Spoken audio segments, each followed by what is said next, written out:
Indispensable à l'organisme, le cholestérol peut pourtant être nocif en cas de déséquilibre ou d'excès.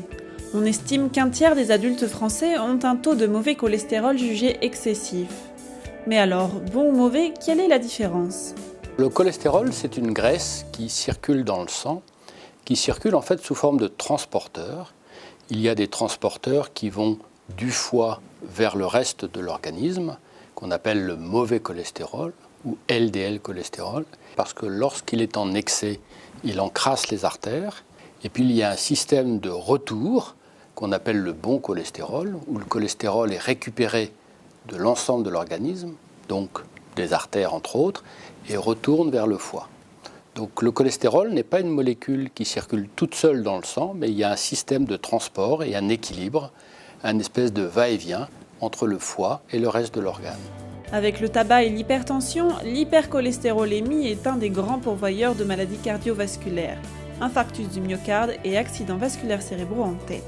Vérifier son taux de LDL cholestérol est donc essentiel pour se prémunir d'éventuels risques.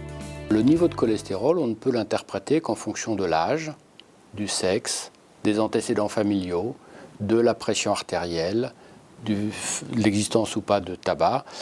Donc globalement, si on s'intéresse au chiffre de cholestérol total, en dessous de 2 grammes, c'est pratiquement toujours très bien.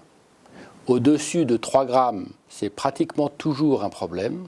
Et entre les deux, eh bien, c'est le contexte qui compte. Faire baisser significativement son taux de mauvais cholestérol passe d'abord par une modification de ses habitudes alimentaires.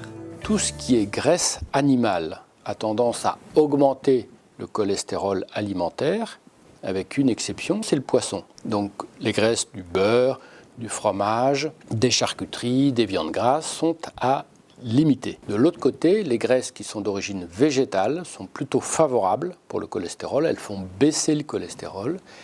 Il y a une exception, c'est l'huile de palme.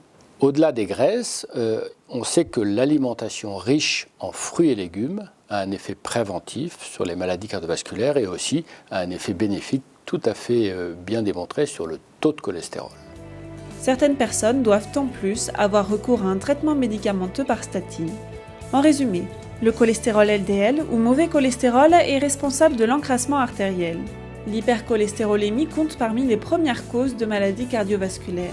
Pour faire baisser son taux de cholestérol, il faut privilégier les graisses végétales dans son alimentation. Pour en savoir plus, les équipes d'Avenir Santé Mutuelle sont à votre écoute au numéro vert gratuit 0800 501 918.